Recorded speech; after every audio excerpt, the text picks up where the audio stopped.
बड़ सौभाग्यर कथा रायगड़ा नगर तुम्बीगुड़ा प्राथमिक सरकारी प्राथमिक विद्यालय आज आमर साहित्य ट्रस्ट तरफ एक भव्य कार्यक्रम गत काली पिला वृक्षरोपण वृक्षरोपण कला आज जो माने विभिन्न कार्यक्रम वक्तृता प्रतियोगिता कर जो माने मुख्य विषय स्वाधीन भारत विकास विषय किछि निजर कृतित्व देखाई से आज किछि साहित्य ट्रस्ट तरफ पुरस्कार वितरण कर सुखा जलपान मुख्य कथा हूँ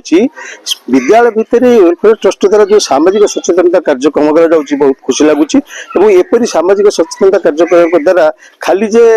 यही अंचल नुहे समस्त प्रभाव पड़ू देश प्रभाव पड़ू गचर उपकारिता पे जानतु आज यही विषय पिला भाषण शुणी बहुत खुशी लगे पिछले उपाध्याय कथा जानते संवेदनशील होती आई स्कूल गुरुजी गुरुमा मैंने पिला किसी गच वृक्षरोपण विषय कहते स्वाधीन भारत विषय कहते आगे जो 80 वर्ष जो भारत स्वाधीनता पूर्ति होगी अगस्ट 15 दिन पालन विषय पिला सचेतन कर किसी उपाध्याय कथा कहते गुरुजी गुरुमा मान सहायता ग्रामवासी कमिटी मेम्बर मान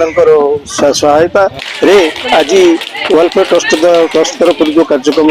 उपाध्याय कर स्वागत जो कार्यक्रम यही मुझे अनुरोध करी आम वेलफेयर ट्रस्ट कर्मकर्ता मान संपादक को समस्त को प्रत्येक खाली यही विद्यालय नहीं प्रत्येक विद्यालय जाकर कार्यक्रम कले पचे निश्चित भारत विकास हो और स्वतंत्र भाव भारत विकास खाली भारत देखनी भारत निश्चित विश्वगुरु हम वैकुंठवासी मान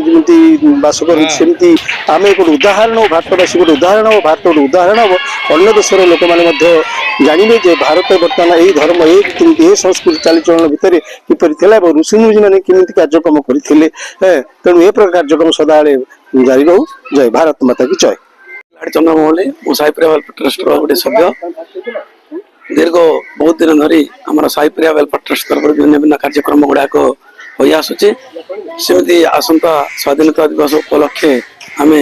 तुम्बुगुड़ार सरकारी विद्यालय गोटे कार्यक्रम होता सबुज भारत विषय स्वाधीनता दिवस और सबुज भारत गठन ए सरकारी विद्यालय कुनि कुनि छात्र छात्री मान जोग देते एवं उत्साह सहित आमर ये कार्यक्रम होता से गोटे उत्साहित करी आमर आसंता समय गोटे उत्तम नागरिक जमीती हे से विषय सब कहला ए आमर विद्यालय शिक्षयित्री शिक्षयित्री माने प्रधान शिक्षयित्री एवं आमर मुख्य अतिथि भाव आसता समस्त सहित ये कार्यक्रमटा शेष होता।